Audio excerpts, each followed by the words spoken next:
नमस्कार। मैं हूं मुकेश कुमार। स्वागत करता हूं आप सभी का आपके अपने विधिज्ञ के प्लेटफॉर्म पर। That is that is situated at Geeta Bhawan square and in the Tulsi Tower, right?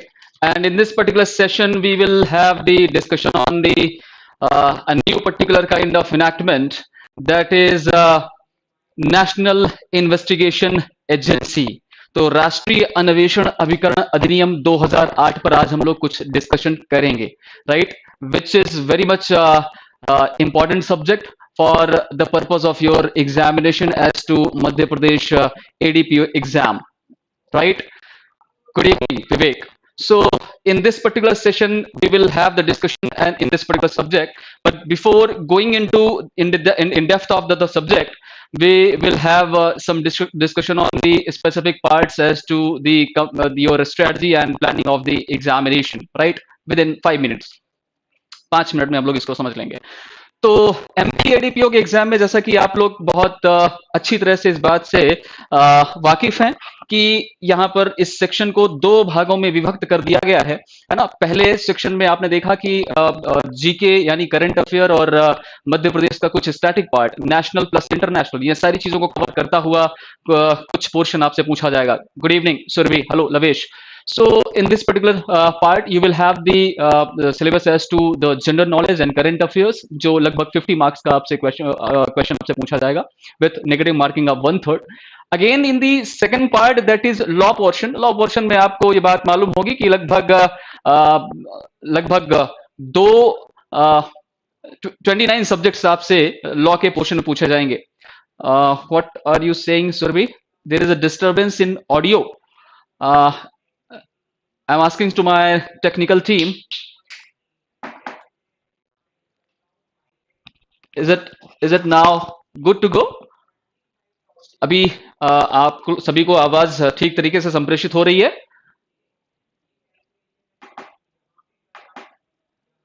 Okay. Okay then, moving on.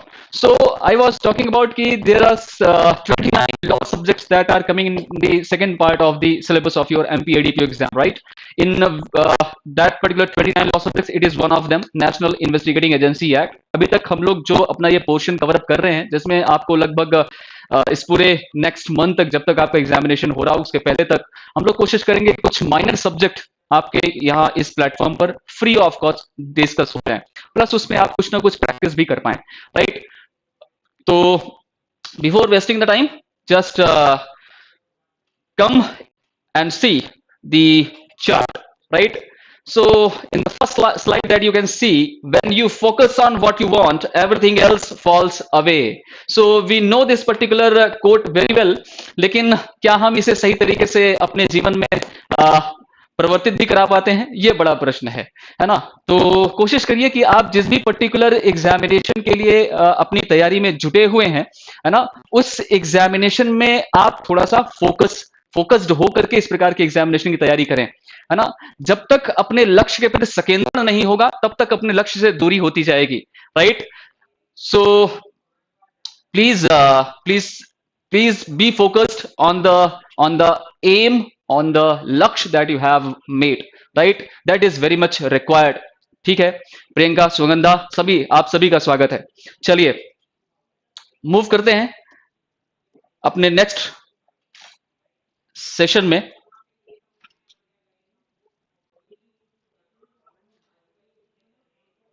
Voice is not clear.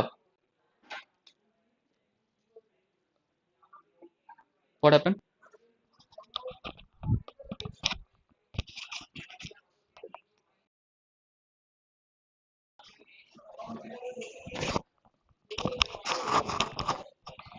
अभी ठीक है?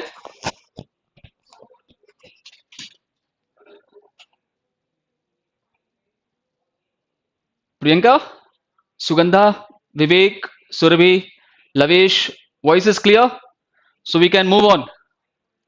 चलिए, so these are certain points that we will discuss, है ना?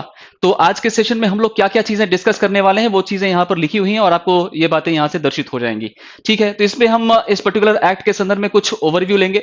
कि how many chapters are there, right, कितने chapters में विभक्त किया गया है, डिवाइड है, कितने प्रोविजंस इसमें इंसर्ट किए गए हैं, कितने सेक्शंस हैं इन टोटो, शेड्यूल में क्या चीजें इंसर्ट की गई हैं, एक्ट नंबर क्या है ना, और कब इसमें प्रेसिडेंट की असेंबली, कब ये एनफोर्स हुआ, ये सारी चीजें, कुछ स्पेसिफिक चीजें हम लोग डिस्कस करेंगे। इंपॉर्टेंट फैक्ट ये है जो आप सबको बहुत अच्छे से ध्यातव्य हो जानी चाहिए कि आप किस पर्पज से इस पर्टिकुलर एग्जामिनेशन में उतर रहे हैं या तैयारी में लगे हुए हैं, राइट। क्योंकि आपको इस पर्टिकुलर एग्जामिनेशन में 2 फेज से गुजरना है। पहला फेज जो आपका 5th ऑफ दिसंबर, जो अभी एक एक्सपेक्टेड काइंड ऑफ डेट है ना, अभी जो इस पर एग्जामिनेशन होना है, राइट। तो सबसे पहला पॉइंट यह है कि आपको उस पर्टिकुलर एग्जामिनेशन के पॉइंट ऑफ व्यू से कैसे क्वेश्चन पूछे जाने हैं, एमसीक्यूज क्वेश्चन पूछे जाने हैं। तो उस पर्पज से आप किस प्रकार से इस प्रकार के नए कानून को तैयार करेंगे। मैं क्यों कह रहा हूं नया कानून? नया कानून इस सिलेबस के अकॉर्डिंग, जो सिलेबस आपको Madhya Pradesh additional district prosecution officer के तौर पर यहां मेंशन किया जा रहा है, ठीक है। तो यहां पर जो सिलेबस में चीजें इंक्लूड की गई हैं, उस पर्पज से तो सब्जेक्ट नए ही हैं, है ना। तो इस पर्टिकुलर सब्जेक्ट को आप किस रूप में पढ़ेंगे, आप इसे इंपॉर्टेंट कीवर्ड्स, इंपॉर्टेंट की टर्म्स को अंडरलाइन करते हुए पढ़ेंगे, ठीक है। तो हम लोग बहुत क्विकली, थोड़ा स्पीड में चलेंगे, है ना, ताकि एक निर्धारित समय में हम लोग इन चीजों को कंप्लीट भी कर सकें। तो सबसे पहले हम लोग इसके कुछ इंपॉर्टेंट प्रोविजंस को डिस्कस करेंगे, ठीक है, जो आपके एग्जामिनेशन के लिए बहुत खास, बहुत इंपॉर्टेंट हैं, जो आपकी नॉलेज में होने ही चाहिए, ठीक है। और क्या एक डेफिनेट मेथड हो सकता है जिससे आप किसी भी पर्टिकुलर लॉ को कुछ ज्यादा समय तक, कुछ ज्यादा देर तक अपने दिलो दिमाग पर उसे बैठा करके रख पाए, right. That is the basic object, right. Another particular thing, in the last we will try कि हम इस पर कुछ स्पेसिफिक क्वेश्चंस की भी प्रैक्टिस कर लें, ठीक है। तो ऐसे कुछ चीजें हम लोग यहां डिस्कस करने वाले हैं, ठीक है। तो सबसे पहले क्वेश्चन ये राइज होता है कि नेशनल इन्वेस्टिगेटिंग एजेंसी का जो ये नया कानून था 2008 में इनेक्ट किया हुआ और एनफोर्स किया हुआ, आखिरकार इस पर्टिकुलर कानून की आवश्यकता क्यों पड़ी और इसकी क्या जरूरत थी, क्या नीड थी, राइट। तो as you all are very much well aware about this thing कि जिस समय 2008 में मुंबई में टेरर अटैक हुआ, है ना, तो उस पर्टिकुलर अटैक के बाद यूपीए गवर्नमेंट उस समय एग्जिस्टेंस में थी और यूपीए गवर्नमेंट के द्वारा ये इस पर्टिकुलर एक्ट को, यानी नेशनल इन्वेस्टिगेटिंग एजेंसी एक्ट का इनेक्टमेंट किया जाता है 2008 में। और यह पर्टिकुलर लॉ 31 ऑफ दिसंबर 2008 में ही प्रेसिडेंट के एसेंट के साथ एनफोर्स हो जाता है, प्रवर्तन में आ जाता है, right. This is one important thing. अब इसके स्पेसिफिक गोल्स क्या थे, स्पेसिफिक ऑब्जेक्ट्स क्या थे? अगर हम इसके सही रूप में इसके उद्देश्य को जानना चाहते हैं तो मेरा ख्याल है आपको, अगर आपके पास बेरेट की उपलब्धता हो तो आप उसमें से देखिए कि जो प्रियम्बल इसमें लिखा गया है ना, जो इसकी जिसका उद्देशिका लिखी गई है, जो कहता है, मैं एक बार रीड कर देता हूं। एन एक्ट, आप चाहें तो इसको यहां से भी देख सकते हैं। Good evening Venkatesh. An act to constitute an investigation agency at the national level to investigate and prosecute offenses affecting the sovereignty, security, integrity of India, security of state, friendly relations with foreign states, and offenses under the acts. तो क्या ये preamble, ये उद्देशिका इस बात को स्पष्ट कर पा रही है कि आखिरकार इस एक्ट के इनेक्टमेंट का, इसकी अधिनियमिति का आखिरकार उद्देश्य क्या था? जी हाँ। तो इससे पहली चीज स्पष्ट हो जाती है, ऑब्जेक्ट, उद्देश्य। दूसरा क्या स्पष्ट हो जा रहा है? दूसरी चीजें स्पष्ट हो जा रही हैं कि क्या ये पर्टिकुलर पॉइंट आपके प्री पॉइंट ऑफ व्यू से इंपॉर्टेंट है, आपके उस एग्जामिनेशन में उद्देशिका को लेकर के या प्रियम्बल को लेकर के कुछ प्रश्न बन सकते हैं? बिल्कुल बन सकते हैं। आपको यहां पर इस पॉइंट को नोट करना चाहिए और अपने नोटबुक में मेंशन करना चाहिए। So basically as you can see that the basic preamble of this particular act is to investigate at the national level, राष्ट्रीय लेवल पर इस प्रकार की एक इन्वेस्टिगेटिंग एजेंसी का क्रिएशन इसलिए किया जा रहा है ताकि कुछ इस प्रकार के मैटर्स को इन्वेस्टिगेट किया जा सके और उनका प्रोसिक्यूशन किया जा सके। अन्वेषण और प्रोसिक्यूशन, अभियोजन, ये दोनों बातें यहां शामिल हैं। इस बात को ध्यान रखना, इस पर क्वेश्चन फ्रेम हो सकता है।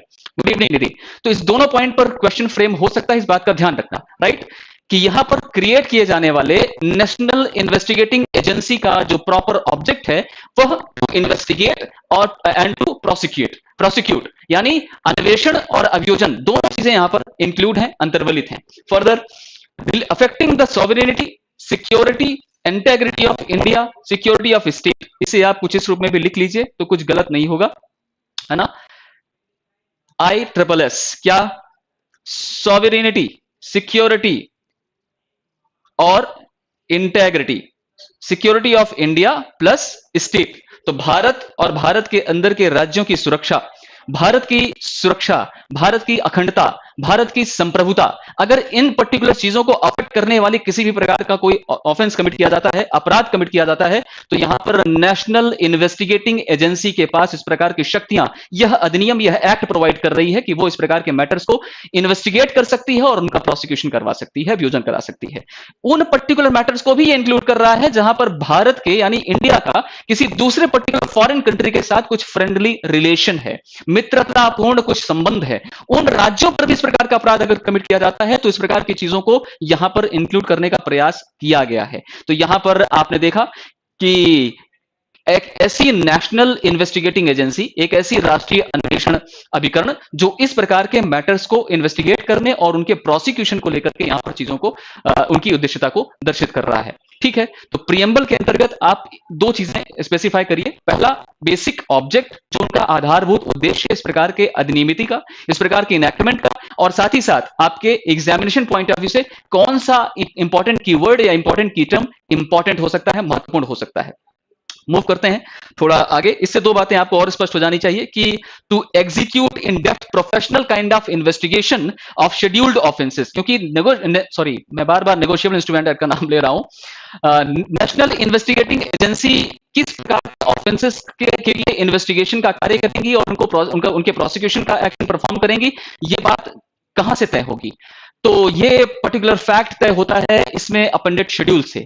तो इसमें जुड़ी हुई एक अनुसूची है, एक शेड्यूल है, जैसा कि आप इस फर्स्ट स्लाइड में देख पा रहे थे कि it is containing of total 5 chapters, total 26 sections and a particular schedule. तो इसी पर्टिकुलर शेड्यूल में कुछ शेड्यूल्ड ऑफेंसेस हैं। यहां बताया गया है, एक लिस्ट ऑफ ऑफेंसेस की कैटेगरी प्रोवाइड की गई है कि किस प्रकार के या किन प्रकार के ऑफेंसेस के संदर्भ में एनआईए इन्वेस्टिगेशन का एक्ट करेगी, एनआईए उनके प्रोसिक्यूशन का एक्ट करेगी। ठीक है, तो कौन सी वो लिस्ट है, वो शेड्यूल में अपेंडेड है, जो आपको ध्यान रखनी है। मैं आगे बढ़ूं इस पर्टिकुलर लॉ के अंतर्गत आपको एक फैक्ट और क्लियर कर देता हूं, जिसे आपको बहुत ध्यान से समझना है कि इस पर्टिकुलर लॉ के अंतर्गत यानी एनआईए एक्ट के अंतर्गत आपको ध्यान रखना है कि यहां पर 2019 में, रिसेंटली 2019 में कुछ मेजर अमेंडमेंट्स हुए हैं, राइट। कुछ निर्धारित संशोधन की प्रक्रिया की गई है। हालांकि इसमें एक इंपॉर्टेंट फैक्ट ये भी है, अब ये पॉलिटिकली एक्टिवेटेड है या कोई और पर्टिकुलर कारण है, उस पर कभी और बातें करेंगे, लेकिन काम की बात सिर्फ इतनी है कि इस किए गए संशोधन में जो अभी हाल फिलहाल 2019 में अमेंडमेंट किया गया है और एक मेजर अमेंडमेंट किया गया है, उसका बहुत ज्यादा अपोजिशन भी हुआ है, उसका बहुत ज्यादा विरोध भी हुआ है, जो कि कांग्रेस पार्टी के द्वारा बेसिकली किया गया है। ठीक है, जिस पर कुछ पिटीशन भी फाइल की गई है। जो मेजर पोर्शन इस पर्टिकुलर लॉ का एक आत्मा, एक स्पिरिट कही जा सकती है, कहीं ना कहीं उस पर्टिकुलर चीज को तब्दील करने का प्रयास किया गया है, चेंज करने का प्रयास किया गया है, ऑल्टर करने का प्रयास किया गया है बाय द सेंट्रल गवर्नमेंट। इस प्रकार के कुछ आरोप लगाए गए, पीएल पूनिया साहब के द्वारा एक पिटीशन भी फाइल की गई। ठीक है, तो important fact again for your examination, act number 34 2008 2008 का 34वां अधिनियम संख्यान कहा जाएगा, ऐसा आपके बेयर एक्ट में ही मेंशन किया गया है। प्रेसिडेंट की एसेंट प्लस इन्फोर्समेंट डेट 31 दिसंबर 2008, भूलना नहीं, ये बात ध्यान रखना। अब टोटल सेक्शंस जो कि 26 हैं, इन 26 सेक्शंस में आपको कितनी ऐसी चीजें हैं जो आपके एग्जामिनेशन के लिए इंपॉर्टेंट हैं। अब अगर नेशनल इन्वेस्टिगेटिंग एजेंसी एक्ट, क्योंकि हमें किसी भी पर्टिकुलर लॉ को समझने के लिए उसके बेसिक स्ट्रक्चर को समझना है, उसका सही ढांचा अगर आपने समझ लिया, उसका स्ट्रक्चर समझ लिया, तो आपने काफी कुछ चीजें अपने आप क्लियर कर ली हैं। मतलब कहने का यह है कि यहां पर लगभग 26 सेक्शन दिखाई पड़ रही हैं, 26 धाराएं हैं, 5 चैप्टर में डिवाइड किया गया है। तो आप समझिए कि अलग अलग चैप्टर्स में क्या क्या चीजें इंक्लूड की जा रही हैं। पहले कैटेगरी में प्रिलिमिनरी पार्ट क्या है, प्रारंभिक। देखिए, first, second, third, fourth and fifth, 5 he chapter है ना, देख लीजिए। फर्स्ट जो प्रिलिमिनरी है, सेकेंड जो एनआईए के एस्टैब्लिशमेंट और कॉन्स्टिट्यूशन, उसके संगठन के बारे में है, थर्ड जो कि इन्वेस्टिगेशन के बारे में कुछ स्पेसिफिक प्रोविजन प्रोवाइड करता है, फोर्थ स्पेशल कोड के बारे में कुछ प्रोविजन दर्शाता है, फिफ्थ जो मिसलेनियस है। बस ये 5 चैप्टर ही इसमें इंक्लूड किए गए हैं। पहले चैप्टर में जो कि प्रिलिमिनरी पोर्शन दर्शाता है, प्रारंभिक चीजें बतलाता है। मींस जैसा कि आप किसी भी पर्टिकुलर एक्ट के स्ट्रक्चर में देखते हैं कि यहां पर short title, commencement, definitional provisions, कुछ इस प्रकार की चीजों से शुरुआत होती है। जो ये कोई नई बात मैं आपको नहीं बता रहा हूं, अगर आपने इंटरप्रिटेशन ऑफ स्टैट्यूट का कानून पढ़ा है तो आप ये चीजें वहां से रिलेट कर सकते हैं। सेकंड पर्टिकुलर जो चैप्टर है, it is basically regarding the constitution and establishment of particular national investigating agency itself. Right, कौन इसका कॉन्स्टिट्यूशन करेगा, क्या इसकी स्पेसिफिक पावर्स होंगी, है ना, किस प्रकार की इन प्रकार की शक्तियों का ये अवधान रखेंगे। फर्दर थर्ड चैप्टर बात करता है इन्वेस्टिगेशन के संदर्भ में, है ना, अन्वेषण के संदर्भ में। तो क्या इन्हें ऑर्डिनरी पुलिस ऑफिसर के रूप में सारी शक्तियां, सारे पावर्स दिए गए हैं, कन्फर किए गए हैं, कुछ इस प्रकार के प्रावधान आप आगे पढ़ेंगे। फर्दर जो फोर्थ चैप्टर है, it is containing the special court. Special court भी थोड़ा सा एक विस्तारित फॉर्म है 2019 के संशोधन के बाद, 2019 के अमेंडमेंट के बाद। तो सेंट्रल गवर्नमेंट के द्वारा जो अमेंडमेंट लाया गया, उस अमेंडमेंट के बाद 2019 में कुछ मेजर चेंजेस हुए और स्पेशल कोर्ट को दी जाने वाली ज्यूरिसडिक्शन और पावर्स में भी कुछ बदलाव किए गए हैं, जो हम लोग अभी देखेंगे। तो स्पेशल कोर्ट आप चैप्टर 4 के अंतर्गत देखने वाले हैं। लास्ट चैप्टर आपका मिसलेनियस है। जैसा कि हर पर्टिकुलर लगभग जितने भी आपके एडीपीओ में शामिल होने वाले जो माइनर लॉज हैं, उनमें आप कुछ चीजें बहुत कॉमनली पाते हैं। क्या पाते हैं कि उसमें अपॉइंट किए जाने वाली जो अथॉरिटीज हैं, क्या उन्हें हम सेक्शन नंबर 21 आईपीसी के अंतर्गत पब्लिक सर्वेंट मानेंगे या नहीं। कोई ना कोई एक सेक्शन इस प्रकार से कहीं ना कहीं आपको कॉमनली मिलेगी, लगभग कॉमनली मिलेगी। रिमूवल ऑफ डिफिकल्टीज का प्रोविजन आपको लगभग हर एक माइनर लॉज में कहीं ना कहीं देखने को जरूर मिलेगा। रूल मेकिंग पावर किसे है, सेंट्रल गवर्नमेंट को है, हाई कोर्ट को है, या स्टेट गवर्नमेंट को है। इस प्रकार की कोई ना कोई एक पर्टिकुलर प्रोविजन आप वहां देखने को जरूर पाएंगे। अब डिफरेंस क्या है? डिफरेंस है प्रोविजन अलग अलग जगहों पर मेंशन किया गया है। तो कहीं ना कहीं प्रारूप या फॉर्मेट एक जैसा ही है, और कंफ्यूजन की स्थिति इसीलिए हो रही है क्योंकि हम अलग अलग पर्टिकुलर जितने भी अपने इनैक्टमेंट्स हैं, एक्ट्स हैं, अधिनियम हैं, उन सब में कहीं ना कहीं ये चीजें किसी न किसी प्रोविजन में देखने को, पढ़ने को पाते हैं। इंपॉर्टेंट फैक्ट टू नोट ये है कि Madhya Pradesh public service commission यानी लोक सेवा आयोग के द्वारा इस प्रकार के जगहों पर से भी क्वेश्चन फ्रेम हुए हैं। मतलब रूल मेकिंग पावर किसी पर्टिकुलर सेक्शन के अंदर किसे है, किन अथॉरिटीज को है, यहां पर से भी क्वेश्चन फ्रेम हो चुके हैं। तो आप किसी भी कोने को जल्दी से छोड़ नहीं सकते, है ना। आप एक जनरल व्यू लीजिए, एक स्ट्रक्चरल फॉर्मूला आपके दिमाग पर होना चाहिए, आपकी नोटबुक पर होना चाहिए। 29 लॉ सब्जेक्ट्स हैं, तो आप उन 29 लॉ सब्जेक्ट्स में हर एक पर्टिकुलर जितने भी आपके एक्ट्स हैं उनके लिए कुछ स्पेसिफिक फॉर्मेट बना करके रखें। जैसे हमने आपसे कहा, शेड्यूल कितने, चैप्टर कितने, पार्ट कितने, सेक्शन कितने, एक्ट का नाम लिखिए और कम से कम इतनी चीजें वहां पर मेंशन करिए। इसके बाद उनमें जो आपके इंपॉर्टेंट प्रोविजंस हैं उनको आपने पहले ही निर्धारित कर रखा है, मार्क कर रखा है। जो मिसलेनियस हैं, हो सके तो उनको भी कहीं ना कहीं मार्क करके रखिए, क्योंकि अगर वहां से क्वेश्चन फ्रेम हो गया तो आप क्या करोगे, है ना। आंसर तो करना है, आंसर तब करोगे जब आप उस पर श्योर होगे, या फिर आप एलिमिनेशन करने की स्टेज पर होगे। अगर एलिमिनेशन करने की भी स्टेज में नहीं हो तो क्वेश्चन छोड़ कर आओगे। तो बेहतर यह है कि आप उन चीजों को एटलीस्ट एक नजर, दो नजर देख करके जाएं। अगर इतना भी हम कर सके तो मेरी समझ ये कहती है कि आप उस क्वेश्चन को अटेम्प्ट करने की स्थिति में होंगे, है ना। तो उन 4 ऑप्शंस में भी अगर आप 2 को एलिमिनेट करने की स्थिति में हैं, 3 को एलिमिनेट करने की स्थिति में हैं, अपने ज्ञान से, तो आप अच्छी स्थिति में माने जा सकेंगे। तब आप ऐसे क्वेश्चन को भी सॉल्व कर सकेंगे। जो आ रहे हैं वो तो करना ही है, ठीक है।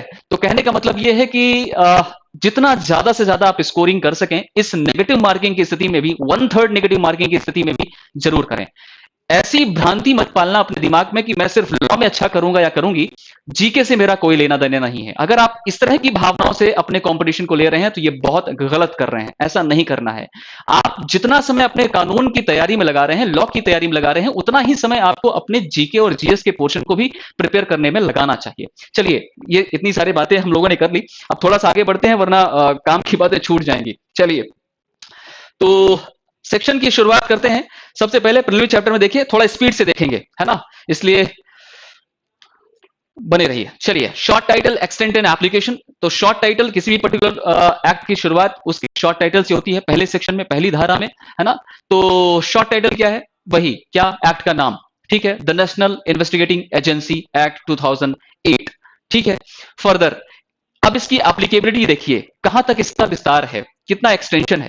तो सब सेक्शन 2 ये कहता है, it extends to the whole of India. कहां? भारत के संपूर्ण परिक्षेत्र में इसका एप्लीकेशन है, ठीक है। So it extend to the whole of India and it applies also, और ये इन पर्टिकुलर चीजों पर भी, जगहों पर भी एप्लीकेबल होता है। कहां होता है? To citizens of India outside India, जो भारतीय नागरिक तो हैं लेकिन भारतीय नागरिक होने के साथ साथ वो भारत के बाहर रहने की स्थिति में है। तो कुछ ऐसे, अगर इस प्रकार का कोई भी ऑफेंस किसी इंडियन सिटीजन के अगेंस्ट होता है जो कि भारत के बाहर है, उस केस में भी इस पर्टिकुलर एक्ट को अप्लाई करने का एक प्रयास देखा गया है। तो यहां पर it extend to the whole of India, it applies also to citizen of India outside India, इस बात को ध्यान रखना। तो भारतीय नागरिक जो भारत के बाहर रह रहे हैं, राइट, वहां पर भी इसका एप्लीकेशन है। Next, to persons in the service of government wherever they may be, सरकार की सेवा में व्यक्ति जो भी वहां पर हो, उन पर भी इसका एप्लीकेशन होगा। फॉर एज डिप्लोमैट्स, राजदूत, राजनयिक, अगर ऐसे पर्सन्स भी हैं तो उन पर भी इसका एप्लीकेशन है, right. Next, to persons on ships and aircraft registered in India wherever they may be, इस प्रकार का कुछ क्लॉज आप इंडियन पिनल कोड में भी देखते हैं, आईपीसी में भी देखते हैं। तो आईपीसी के अंतर्गत भी आप पाएंगे कि इस प्रकार का जो एक क्लॉज यहां पर लिखा हुआ है कि ऐसे व्यक्तियों पर भी इस पर्टिकुलर एक्ट का एप्लीकेशन है। On ships, on aircrafts registered in India wherever they may be, तो उस पर्टिकुलर सी एरिया में इस प्रकार का शिप जहां कहीं भी हो, है ना, और इस पर्टिकुलर शिप में कौन सी शिप जो कि इंडिया में रजिस्टर्ड है, भारत में ये रजिस्ट्रीकृत है, और इस पर किसी भी पर्सन के द्वारा, किसी भी व्यक्ति के द्वारा किस प्रकार का ऑफेंस कमिट किया जाता है, यहां पर भी एनआईए एक्ट का एप्लीकेशन देखा जा सकता है, right. And last, to persons who commit a scheduled offense beyond India against the Indian citizens are affecting the interest of India।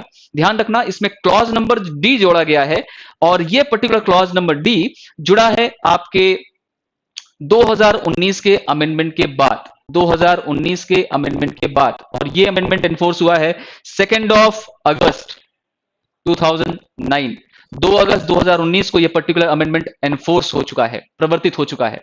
तो section number 1 sub section number 2 clause number D has been inserted by the Amendment Act of 2019 that has came into force on 2 August 2019। 2 अगस्त 2019 को जो प्रवर्तित हुआ, right. क्या लिखा हुआ है? persons who commit scheduled offense, जो अनुसूची में निर्धारित किए गए किसी प्रकार का अपराध कमिट करता है, ठीक है, beyond India against the Indian citizens, Bharat से परे किसी भारतीय नागरिक के अगेंस्ट में, और affecting the interest of India, या भारत के हित के विरुद्ध में। अब यहां पर भी पिटीशन में एक पर्टिकुलर पॉइंट दाखिल किया गया है कि offences which are affecting the interest of India, it is undefined, इसे परिभाषित किया ही नहीं गया है। तो आखिर सरकार या इस प्रकार की तत्कालीन सरकार क्या इस प्रकार के प्रोविजन का दुरुपयोग नहीं कर सकती? किसी भी पर्सन के right to freedom of speech and expression को वायलेट नहीं कर सकती, या किसी भी पर्सन के ऊपर इस प्रकार के चार्ज आरोपित करते हुए, इंपोज करते हुए उस पर्सन को इन्वेस्टिगेट या प्रोसिक्यूट करने की एक प्रोसीजर आगे बढ़ा नहीं सकती? कर सकती है ना, क्योंकि यहां पर एक लैकिंग पॉइंट दिख रहा है कि जिस पर्टिकुलर टर्म का इस्तेमाल आप अधिनियम के अंदर, एक्ट के अंतर्गत कर रहे हैं, उसको आपने ठीक से डिफाइन ही कहां किया। Good evening Pallavi. So here as you can see that the term that has been inserted at here, affecting the interest of India, Bharat के हित के अगेंस्ट प्रभावित करने वाले इस प्रकार के कुछ कृत्य, कुछ इस प्रकार के action, right. So you have to very much conscious about the term that has been used in any of the statute, कि उनका बेसिक मीनिंग क्या है, बेसिक इंटरप्रिटेशन क्या है। कम से कम इतनी अवचेतना आपके दिमाग में होनी चाहिए उनके स्पेसिफिक टर्मिनोलॉजीज को लेकर के। ठीक है, चलिए मूव करते हैं सेक्शन नंबर 2 में, जिसमें क्लॉज नंबर ए से लेकर के और क्लॉज नंबर आई तक कुछ स्पेसिफिक टर्मिनोलॉजीज को, कुछ विधिक शब्दावलियों को परिभाषित करने का प्रयास इस पर्टिकुलर एक्ट के माध्यम से किया गया है। सबसे पहले देखिए एजेंसी। एजेंसी मींस तो कहा गया एनआईए, नेशनल इन्वेस्टिगेटिंग एजेंसी। बहुत सिंपल डेफिनेशंस हैं, एक एक लाइन, दो लाइन में चीजें डिफाइन की गई हैं। सिर्फ आपको काम की बात समझनी है, क्योंकि यहां पर आपसे एमसीक्यूज में ही क्वेश्चन पूछे जाने हैं, मेंस बेसिस पर कोई क्वेश्चन नहीं आता, राइट। तो आपको सिर्फ उस इंपॉर्टेंट कीवर्ड्स को, की टर्म को अंडरलाइन करना है, ना सिर्फ अपनी बुक या बैरक में, बल्कि अपने मन में भी, अपने हृदय में भी, ताकि वो हमेशा के लिए आपके मन मस्तिष्क पर बैठा रहे। तो 2A, that is the word agency, it is referring to the national investigating agency constituted under section 3। तो धारा 3 में आप अभी देखेंगे कि किस प्रकार से एनआईए का कॉन्स्टिट्यूशन किया जा रहा है और कौन इस प्रकार की नेशनल इन्वेस्टिगेटिंग एजेंसी को कॉन्स्टिट्यूट करेगी। तो क्योंकि ये पूरा सेंट्रल लॉ है ना, पूरा का पूरा केंद्रीय अधिनियम है, तो निश्चित रूप से ज्यादा पावर तो सेंट्रल गवर्नमेंट के पास ही होंगी। तो यहां पर इनके अपॉइंटमेंट से लेकर के और लगभग पावर कन्फर करने तक की सारी शक्तियां सेंट्रल गवर्नमेंट के पास ही हैं। इन टोटो अगर आप इतना भी याद रखते हैं तो आपका काम हो जाएगा। आप इतने में इस प्रकार के कुछ स्पेसिफिक क्वेश्चन को सॉल्व कर भी सकते हो। इस प्रकार की कुछ चीजें सोचा भी करें। To A that is agency, to B that is court, it is referring to criminal procedure code. तो जहां कहीं भी पूरे एक्ट के अंतर्गत डेफिनेशनल प्रोविजन का अर्थ ही यही होता है कि यहां पर जिन पर्टिकुलर टेक्नोलॉजीज को लिख दिया गया है, फर्दर जहां कहीं भी उन पर्टिकुलर टेक्नोलॉजीज का यूज आएगा या उनका उपयोग आएगा, उनका मीनिंग वही लगाया जाएगा जो डेफिनेशन में दिया गया है। तो code means CrPC that is criminal procedure code, to C that is high court. और हाई कोर्ट यहां पर किसको रेफर किया जा रहा है, किन्हें हम उच्च न्यायालय के रूप में देखेंगे, means the high court within whose jurisdiction the special court is situated. क्योंकि इस पूरे कानून के अंदर, इस पूरे एनआईए एक्ट के अंतर्गत स्पेशल कोर्ट का बहुत बड़ा रोल यहां पर दर्शाया गया है। ठीक है, तो विशेष न्यायालय जहां कहीं भी सिचुएट करेंगे, जहां कहीं भी अवस्थित होंगे, है ना, अगर एक पर्टिकुलर प्लेस इंदौर है और इंदौर की कोई कोर्ट को स्पेशल कोर्ट का दर्जा दिया गया है for the purpose of NIA, तो इंदौर की इस स्पेशल कोर्ट कौन से हाई कोर्ट के जुरिसडिक्शन के अंतर्गत सम्मिलित की गई है, वह high court, right. D prescribed by rules, that's it. Public prosecutor ये 3 लोगों को शामिल करता है। किसको? पब्लिक प्रोसिक्यूटर को, एडिशनल पीपी को और स्पेशल पब्लिक प्रोसिक्यूटर को। तो पीपी, एडीपीपी एंड एसपीपी 3 लोग यहां पर शामिल हैं पब्लिक प्रोसिक्यूटर के तौर पर। तो लोक अभियोजक के अंतर्गत ऐसा पब्लिक प्रोसिक्यूटर आ सकेगा, एडिशनल पब्लिक प्रोसिक्यूटर आ सकेगा और स्पेशल पब्लिक प्रोसिक्यूटर शामिल है। ठीक है, next F, schedule. Schedule means the appended schedule under this particular law itself. Next particular clause that is scheduled offence. तो उसी पर्टिकुलर शेड्यूल में जो एक लिस्ट ऑफ ऑफेंसेस प्रोवाइड की गई है ना, वही पर्टिकुलर अपराध जो यहां पर अधिनियमित आपकी अनुसूची के अंतर्गत लिख दिए गए हैं, वही पर्टिकुलर शेड्यूल्ड ऑफेंस को डिनोट करती है। Special court that is being constituted under the specific provisions. वहां पर स्पेशल कोर्ट को आप देख सकते हैं 11 हो या 22 हो, ये दोनों प्रोविजन आपको इस रूप में भी याद रहेंगे, 11 टू 22। ठीक है, तो सेक्शन 11 में सेंट्रल गवर्नमेंट को पावर दी गई है और सेक्शन 22 में लगभग स्टेट गवर्नमेंट को भी पावर दी गई है। ठीक है, तो सेक्शन 11 एंड सेक्शन 22, और ये दोनों प्रोविजन आपको बहुत आसानी से याद रह सकते हैं। अदर वर्ड्स एंड एक्सप्रेशंस, तो जो दूसरे शब्द हैं, दूसरे अभिव्यक्तियां हैं, जैसा कि दूसरे अधिनियमों में आप इस तरह की चीजें कुछ पढ़ने को पाते हैं, तो as defined under the code means the CrPC, उनका यूज, उनको रेफर किया जा सकता है। इतना ही प्रोविजन यहां पर मेंशन किया गया है। 2A for agency, 2B for court, 2C for high court, C for C. कुछ इस प्रकार के अल्फाबेटिकल चीजों को लेकर के और कुछ एक ट्रिक इस प्रकार की आप निकाल सकते हैं कि कैसे आपको वो क्लॉजेस याद रहें और उन क्लॉजेस में कौन सा टर्म डिफाइन किया गया है ये भी याद रहे। तो अल्फाबेटिकल हो या नंबर वाइज हो या सीरियल वाइज हो, इस प्रकार के कुछ ट्रिक्स आप खुद ही निकालने का प्रयास किया करें। स्टूडेंट अगर ऐसा करते हैं तो ये उनके लिए थोड़ा सा बेनिफिट देने वाला हो सकता है, क्योंकि आपको एक बल्क काइंड ऑफ लॉस पढ़ने हैं, है ना। 29 लॉ सब्जेक्ट्स हैं, कम नहीं होते, और 29 लॉ सब्जेक्ट्स में आपको एमसीक्यूज सॉल्व करने हैं, लिखना नहीं है ना। तो सारी चीजें कैसे वन लाइन फैक्ट के रूप में याद रह पाए, इस बात के लिए आपको अलग अलग तरीके अपनाने चाहिए। Further move on to chapter number 2, और सबसे पहले हम देखते हैं कि नेशनल इन्वेस्टिगेटिंग एजेंसी का क्रिएशन सेक्शन 3 के अंतर्गत कौन करता है, who is the authority. Constitution, the first subsection is saying, notwithstanding anything in the Police Act 1861, the central government may constitute a special agency। Underline कर लीजिए अपने बैरक में, central government have the authority to constitute special agency. इसे special agency के रूप में देखा जा सकता है। एक विशेष प्रकार का अभिकरण है जिसका काम इन्वेस्टिगेशन है और प्रोसिक्यूशन है, आईपी। ठीक है, so it is the central government who will constitute the special agency which is named as National Investigating Agency। एक टर्म यूज किया गया है, notwithstanding anything in the Police Act 1871। तो पुलिस एक्ट 1861 की धारा की उस पर्टिकुलर लॉ में किसी भी पर्टिकुलर प्रोविजन के होते हुए भी ये अपने आप में एक नॉन ऑब्स्टेंडिंग क्लॉज है, मतलब it is superseding in that particular act as well. और यहां पर सेंट्रल गवर्नमेंट इस प्रकार ही एक स्पेशल एजेंसी जिसका नाम नेशनल इन्वेस्टिगेटिंग एजेंसी होगा, उसका क्रिएशन करने की पावर यहां पर रखती है। सेक्शन 3 सबसेक्शन 1 किस बात के लिए, जैसा मैंने आपको बताया, investigation plus prosecution of offences under the act, कहां, शेड्यूल्ड ऑफेंसेस के नाम से जाना जा रहा है ना, शेड्यूल में इन्हें मेंशन किया गया है। ठीक है। सबसेक्शन 2 कह रहा है subject to any order which the central government may make in this behalf, officers of agency shall have throughout India and subject to any international treaty या domestic law of the concern country outside India. ये जो term है, मैं एक बार फिर से read करता हूं, and subject to any international treaty और domestic law of the concern country outside India. ये टर्म भी 2019 के बाद ही एड हुआ है, 2019 के बाद। सेक्शन 3 सबसेक्शन 2, एक सेंटेंस यहां पर लिखा हुआ है कि किसी इंटरनेशनल ट्रीटी या किसी भी ऐसी कंट्री की डोमेस्टिक लॉज के अधीन रहते हुए, सब्जेक्ट टू रहते हुए, भारत के बाहर भी इस प्रकार का इन्वेस्टिगेशन किए जाने की शक्ति यह कानून नेशनल इन्वेस्टिगेटिंग एजेंसीज के ऑफिसर्स को प्रोवाइड करती है। तो subject to any order which the central government may make in this behalf, officers underline of the agency shall have throughout India, Bharat के संपूर्ण परिक्षेत्र में इस प्रकार के ऑफिसर्स को पावर दी गई है टू इन्वेस्टिगेट, राइट। और भारत के भीतर तो है ही, भारत के बाहर भी इस प्रकार के ऑफेंसेस के संदर्भ में इन्वेस्टिगेशन और प्रोसिक्यूशन करने की शक्ति यहां पर सेंट्रल गवर्नमेंट इस प्रकार के ऑफिसर्स को प्रोवाइड करती है। लेकिन it will be subject to two things, international treaties plus domestic laws of the foreign countries. तो उनके अपने स्थानीय विधियों के अधीन रहते हुए और अंतरराष्ट्रीय संधियों के अधीन रहते हुए, ये दो बातें आपको याद रखनी होंगी। Further, and to arrest persons concerned in such offences all the powers, duties, privileges, liabilities which police officers have in connection with the investigation of offences committed therein। तो वे सभी पावर, सभी ड्यूटीज, सभी प्रिविलेजेस, सभी liabilities रखते हैं जो उनके अधीन कारित अपराधों के अन्वेषण के संदर्भ में पुलिस ऑफिसर्स को होती है। तो किसी भी पुलिस ऑफिसर के द्वारा जो कुछ भी पावर्स इस प्रकार की एक्सरसाइज की जा सकती हैं, the same kind of power will can be exercise by these particular persons who are the officers of national investigating agency, right? Move ahead. Subsection 3. Any office of the agency or above the rank of sub inspector may subject to any order। अब आपके परीक्षा की दृष्टि से क्या चीज important है, underline कर लें। Officer of national investigating agency above the rank of sub inspector may subject to any order which the central government may make in this behalf, exercise throughout India any of the power of officers in charge of police station in the area।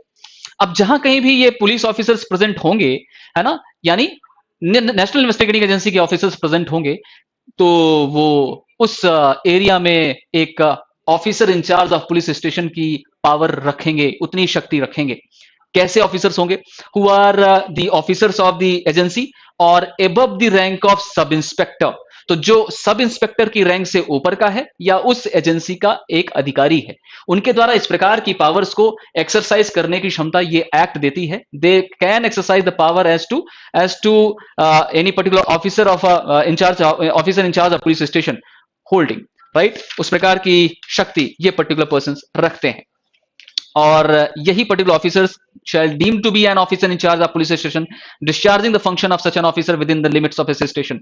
जिस प्रकार से एक police station का एक जो अधिकारी है, officer है, उसके अंतर्गत अपने पावर्स और या फंक्शंस को एक्सरसाइज करता है, उसी प्रकार से ये पर्टिकुलर ऑफिसर्स भी इस प्रकार की पावर्स को एक्सरसाइज कर पाएंगे।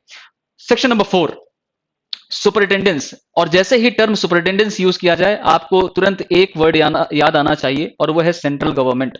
जिस प्रकार से कॉन्स्टिट्यूशन में आपने सेंट्रल गवर्नमेंट को याद रखा, उसी प्रकार से सुपरिटेंडेंस की स्थिति में भी आप सेंट्रल गवर्नमेंट को याद रखिए। केंद्र सरकार, सेंट्रल गवर्नमेंट ही इनका कॉन्स्टिट्यूशन कर रही है, इनका संगठन कर रही है, और सेंट्रल गवर्नमेंट ही इनके ऊपर सुपरिटेंडेंस का पावर रखती है। जब बात आती है manner of constitution of agency section 5 के अंतर्गत, तो ये भी निर्धारण अलग अलग नोटिफिकेशंस के माध्यम से सेंट्रल गवर्नमेंट ही करेगी। इसके बारे में एक्ट के अंतर्गत कोई उल्लेख नहीं किया गया है, इस बात का ध्यान रखना।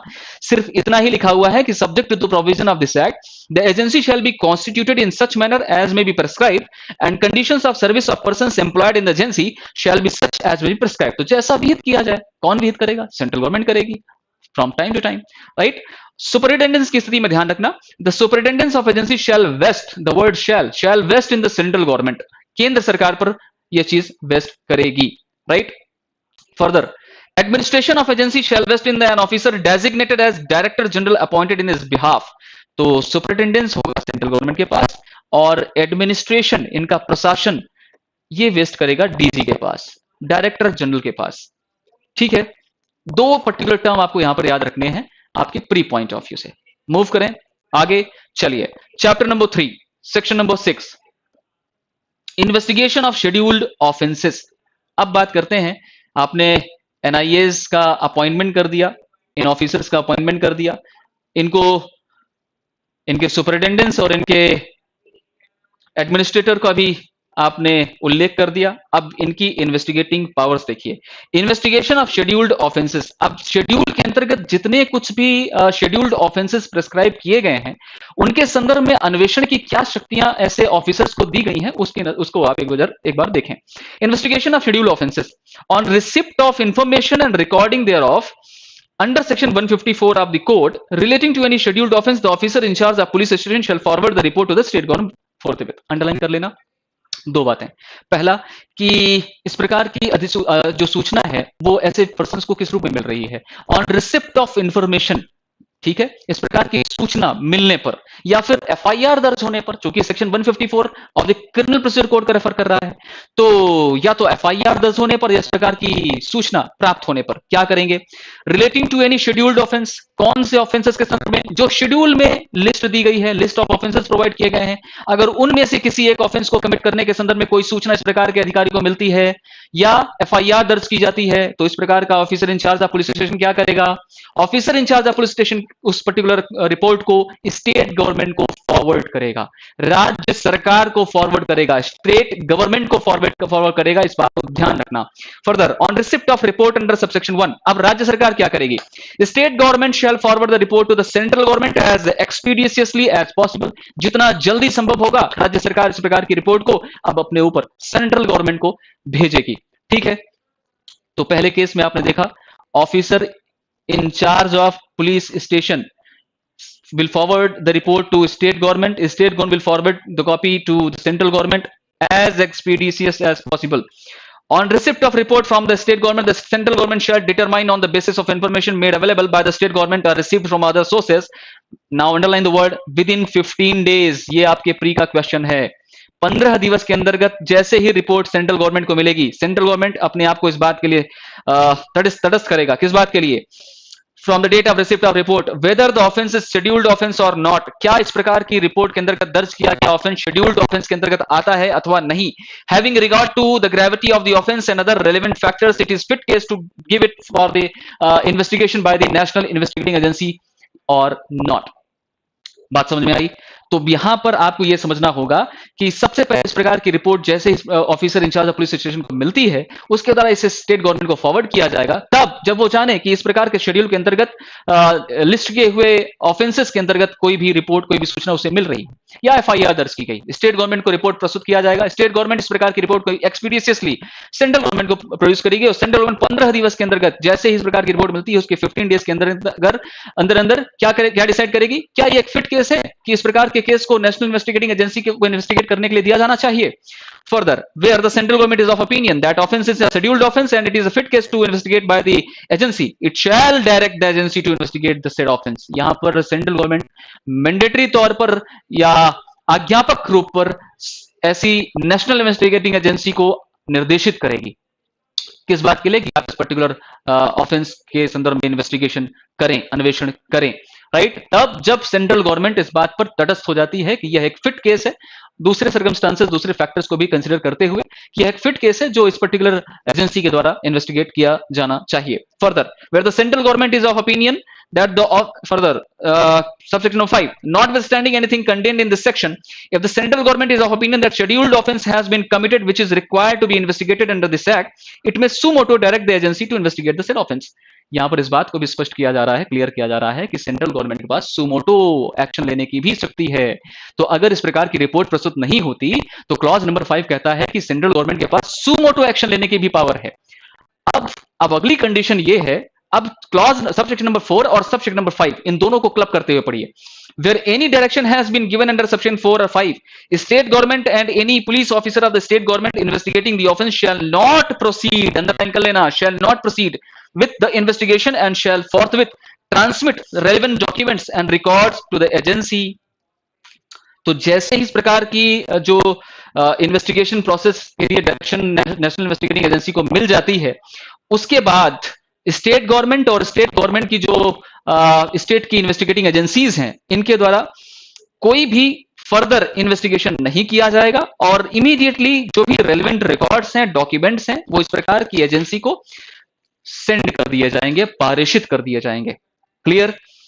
सब सेक्शन 7 कहता है, बहुत बहुत इजी सेक्शंस हैं, मैं इस रूप में आपको समझाने का प्रयास कर रहा हूं, है ना। बहुत इजी सेक्शंस हैं, ध्यान से सुनोगे तो एक एक प्रोविजन आपके दिमाग में हमेशा के लिए बैठ जाएगा।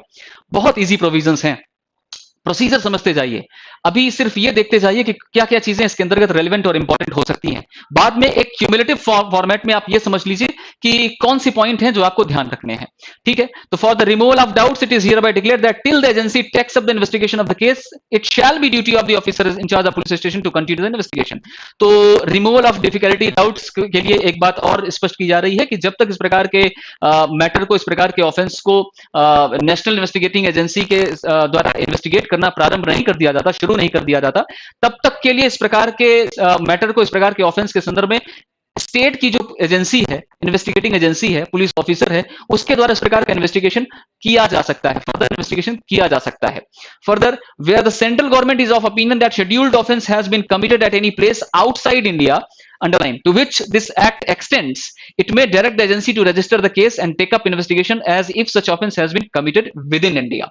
तो यहां पर सब सेक्शन 8 को अंडरलाइन कर लीजिए। सब सेक्शन 8 यहां पर 2019 के अमेंडमेंट के बाद सब सेक्शन 8, सेक्शन नंबर 6 का सब सेक्शन 8 उपधारा 8 2019 के अमेंडमेंट के बाद इसे इंसर्ट किया गया। इतना कह रहा है कि अगर सेंट्रल गवर्नमेंट की ओपिनियन ये है कि कोई भी ऐसा प्लेस जहां पर इस प्रकार का ऑफेंस कमिट किया गया है वो आउट ऑफ इंडिया है, भारत से बाहर है, तो यहां पर भी सेंट्रल गवर्नमेंट के इस एक्ट का एक्सटेंशन उस पर्टिकुलर प्लेस तक इस रूप में कर रही है कि जो भी ऑफेंस वहां पर कमिट किया गया है, अगर वो शेड्यूल्ड ऑफेंस के अंतर्गत आता है, जैसा कि शेड्यूल में अपेंडेड है ना, अगर उन पर्टिकुलर ऑफेंसेस में से कोई पर्टिकुलर ऑफेंस कमिट किया गया है तो सेंट्रल गवर्नमेंट अपने विचारों से इस प्रकार के नेशनल इन्वेस्टिगेटिंग एजेंसी को वहां तक भी इस प्रकार का पावर डिक्टेट करती है कि वह यहां पर भी इन्वेस्टिगेशन प्रारंभ कर सकती है।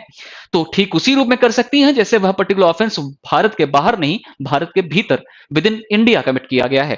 तो सब सेक्शन 8 आपके प्री पॉइंट ऑफ व्यू से बहुत खास और इंपॉर्टेंट है, ध्यान रखना। Further, for the purpose of subsection 8 the special court at new Delhi shall have the jurisdiction. जहां कहीं भी इस बात का प्रश्न होगा कि कोई भी शेड्यूल्ड ऑफेंस, अनुसूची में निर्धारित किया गया कोई भी अपराध भारत के बाहर कमिट किया गया है और सेंट्रल गवर्नमेंट के द्वारा ऐसी नेशनल इन्वेस्टिगेटिंग एजेंसी को पावर दी जा रही है to investigate in that particular offence as well, right? कैसे? जैसा कि भारत के अंदर ही किया गया हो। तो ऐसे केस में for the purpose of subsection 8 special court कौन सी होगी? ऐसे केस में स्पेशल कोर्ट नई दिल्ली में अवस्थित न्यायालय होगा। ठीक है, तो special court which is situated in new Delhi that will have the jurisdiction. उसके पास इस प्रकार के मैटर्स को सुनने की अधिकारिता होगी। इस बात को सबसेक्शन 9 में लिखा गया है, ध्यान रखना, इंपॉर्टेंट है। और यह बात भी आपके 2019 के अमेंडमेंट के बाद से लागू होती है। ठीक है, तो सबसेक्शन 8 और सबसेक्शन 9 दोनों को आप क्लब करते हुए देखिए, ये दोनों चीजें 2019 के साथ यहां पर इंक्लूड कर दी गई हैं, अंतर्वलित कर दी गई हैं। ठीक है, तो जैसा कि आप जानते हैं कि head quarter of NIA is situated eight new Delhi, नई दिल्ली में इसका मुख्यालय है और भारत के अलग अलग 8 अलग अलग राज्यों में, अलग अलग प्लेसेस पर, यूनियन टेरिटरी और स्टेट्स दोनों को मिलाते हुए यहां पर regional offices of NIA established हैं। ठीक है, ये बात भी आपकी नॉलेज में होना चाहिए for purpose of your GK. Section number 7, power to transfer investigation to state government. धारा 7 में जब आप मूव करते हैं, section number 7 is saying that while investigating any offence under this act the agency having regard to gravity of the offence and other relevant factors में। तो इस act के अंतर्गत किसी ऑफेंस का इन्वेस्टिगेशन करते समय एजेंसी ऐसे ऑफेंस की ग्रेविटी, उसकी गंभीरता को देखते हुए और दूसरे रेलेवेंट फैक्टर्स को ध्यान में रखते हुए इस प्रकार के केसेस को ट्रांसफर कर सकती है। कैसे? If it is expedient to do so, request the state government to associate itself with the investigation. अगर ऐसा करना जरूरी है, आवश्यक है, समीचीन है, तो स्टेट गवर्नमेंट से यह रिक्वेस्ट कर सकेंगी कि वह स्टेट गवर्नमेंट भी साथ साथ इस प्रकार के मैटर में इन्वेस्टिगेट करने के लिए उनको एसोसिएट करें, उनकी सहायता करें, असिस्ट करें। क्लॉज नंबर बी कह रहा है कि with the previous approval of central government, underline कर लेना, with previous approval of central government transfer the case to the state government for investigation and trial of the offence. अगर national investigating agency इस बात को समझ रही है कि यह पर्टिकुलर केस बहुत ज्यादा इस प्रकार का केस नहीं है कि वो इस प्रकार के एजेंसी के द्वारा ही डील किया जाए, इन्वेस्टिगेट किया जाए, प्रोसिक्यूट किया जाए, तो वह सेंट्रल गवर्नमेंट के प्रीवियस अप्रूवल के साथ, पूर्व अनुमोदन के साथ उसी केस को राज्य सरकार की police, state police investigating agencies को ट्रांसफर करने के संदर्भ में भी कह सकती है कि इस प्रकार के केसेस का इन्वेस्टिगेशन और उनका ट्रायल, उनका विचारण वहां पर किया जाए। Section number 8, power to investigate connected offences. ये फैक्ट भी क्लियर हो जाना चाहिए, क्योंकि जरूरी नहीं है कि जो शेड्यूल्ड ऑफेंसेस हों सिर्फ वही पर्टिकुलर अपराध कमिट किए ही जाएं। अगर उन शेड्यूल्ड ऑफेंसेस से रिलेटेड कोई दूसरे ऑफेंस भी कमिट किए जाते हैं, है ना, जो कि आपस में को रिलेटेड हैं, जो आपस में एक दूसरे से संबंधित हैं, तो ऐसे केसेस को क्या दूसरा कोई कोर्ट डील करेगा? नहीं। क्या कोई दूसरी एजेंसी इन्वेस्टिगेट करेगी? नहीं। तो दोनों बातें समझ लीजिएगा। जब आप स्पेशल कोर्ट का टर्म रीड करेंगे, उसके प्रोसेस को देखेंगे, उसकी प्रोसीजर देखेंगे, वहां पर भी ये बात बहुत क्लियरली मेंशन की गई है। और जब इन्वेस्टिगेशन की स्टेज है तो यहां पर भी इस बात को ध्यान में रखिए। लिखा जा रहा है कि while investigating any scheduled offense, the agency may also investigate any other offense which the accused is alleged to have committed if the offense is connected with scheduled offense। तो दूसरे ऐसे अपराधों के संदर्भ में भी इन्वेस्टिगेशन करने की पावर ऐसे एनआईए के पास, एजेंसीज के पास है, राइट। उस शेड्यूल्ड ऑफेंस से कनेक्टेड होना जरूरी है। जो शेड्यूल्ड ऑफेंस कमिट किया गया है उससे कनेक्टेड दूसरे ऑफेंसेस अगर कमिट किए गए हैं तो उन ऑफेंसेस के संदर्भ में भी नेशनल इन्वेस्टिगेटिंग एजेंसी इस प्रकार से यहां पर अन्वेषण कर सकती है। Section number 8। Move on, section number 9, state government to extend assistance to national investigating agency. तो इसमें बहुत एक सिंपल सा क्लॉज डाल दिया गया और कहा गया कि state government shall extend all assistance and cooperation to the agency for investigation of the scheduled offences. इस प्रकार का कोई भी अनुसूची में के अंतर्गत अधिनियमित कोई भी अपराध अगर कमिट किया जाता है तो राज्य सरकार या स्टेट गवर्नमेंट ऐसी एजेंसी यानी नेशनल इन्वेस्टिगेटिंग एजेंसी को असिस्ट करेंगी, उनकी सहायता करेंगी इस प्रकार के इन्वेस्टिगेशन में। ध्यान रखना, इंपॉर्टेंट है। Further, power of state government to investigate scheduled offenses. Save as otherwise provided in this act, nothing contained in this act shall affect the power of state government to investigate and prosecute any scheduled offense or other offenses under any law for the time being in force।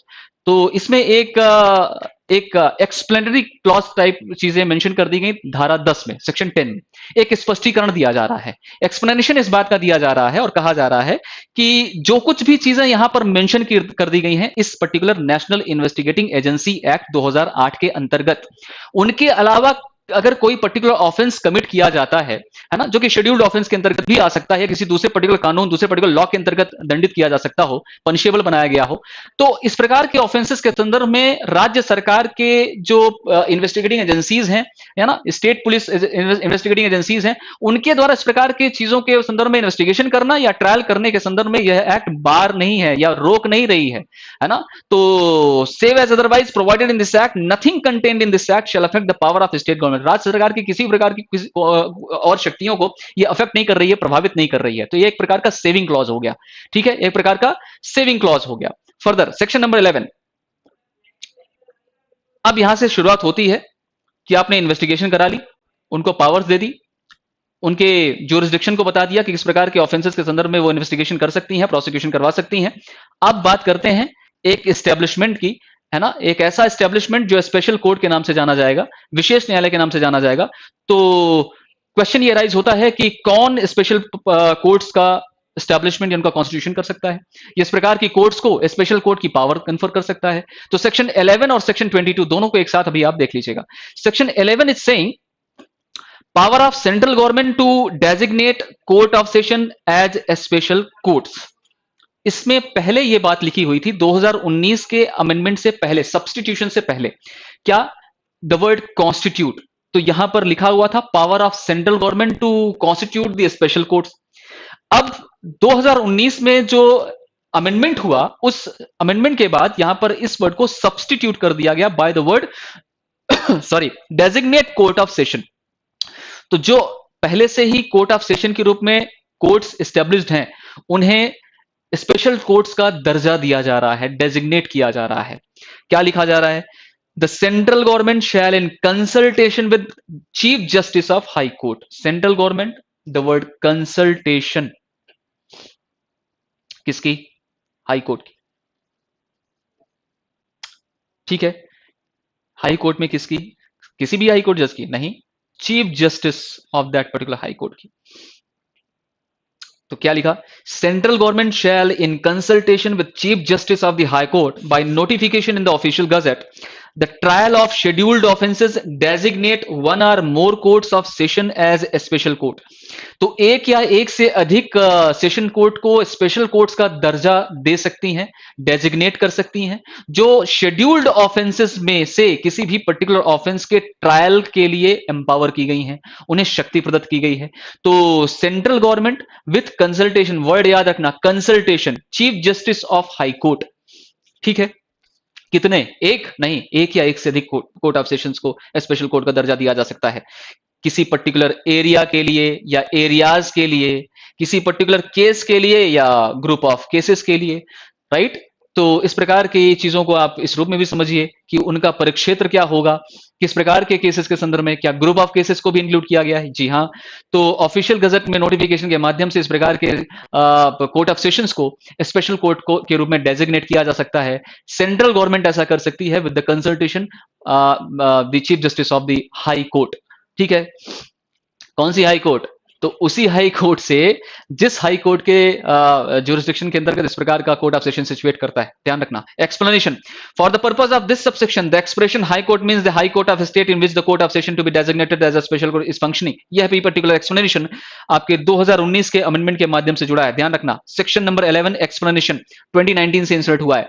Subsection 2, where any question arises as to jurisdiction of any special court it shall be referred to the central government whose decision in the matter shall be final. Important है, pre में यहां से question बनेगा ही, ध्यान रखना।